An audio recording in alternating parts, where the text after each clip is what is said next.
నిన్ననే ప్రస్తావించా.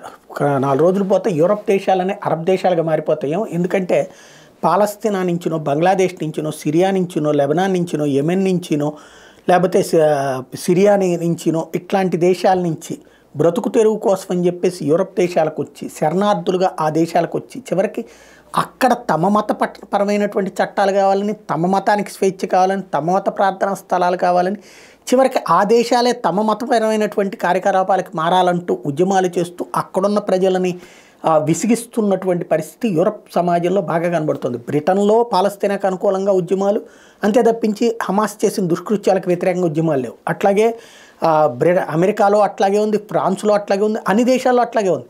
ఇజ్రాయెల్ మీదన హమాస్ తీవ్రవాదులు చేసిన ఘాతుకాలను వీళ్ళు డౌన్ ప్లే చేస్తూ దానికి ప్రతిగా ఇజ్రాయెల్ చేస్తున్న దాడులకు వ్యతిరేకంగా ఉద్యమాలు చేస్తున్నటువంటి నీచమైనటువంటి పనులు చేస్తున్నారు. వీళ్ళందరూ కూడా ఇప్పుడు క్రమక్రమంగా ఏ స్థితికి చేరిపోయారంటే న్యూయార్క్ మ్యూజియాన్ని స్తంభింపజేశారు వీళ్ళందరూ కలిసేసి. ఇది అర్జెంటుగా ఇజ్రాయెల్ మీద చర్యలు తీసుకోవాలని, ఇజ్రాయెల్కి ఆర్థిక సాయం చేయకూడదు, ఆయుధ సాయం చేయకూడదు, ఇజ్రాయెల్ మీద బహిష్కరణ వేయాలి, ఇజ్రాయెల్ మీద చర్యలు తీసుకోవాలి.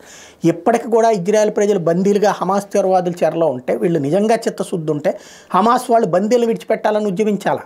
అట్లాగే బందీలను విడిచిపెట్టాక యుద్ధం ఆపాలని ఉద్యమించాలి. అలా కాకుండా హమాస్ తీవ్రవాదుల చెరలో ఉన్న బందీలను విడిపించడానికి చేస్తున్నటువంటి యుద్ధాన్ని, లేదా హమాస్ తీవ్రవాదులను చంపుతుంటే అది సాధారణ ప్రజలను చంపేస్తున్నారంటూ ప్రపంచాన్ని నమ్మించేటటువంటి వ్యవహార ధోరణితో ఉద్యమాలు యూరప్ దేశాల్లో జరుగుతూ ఉండటం అంటే ఎంత రేంజ్లో బ్లాక్మెయిల్ చేస్తున్నారనేది అర్థం చేసుకోవాలి.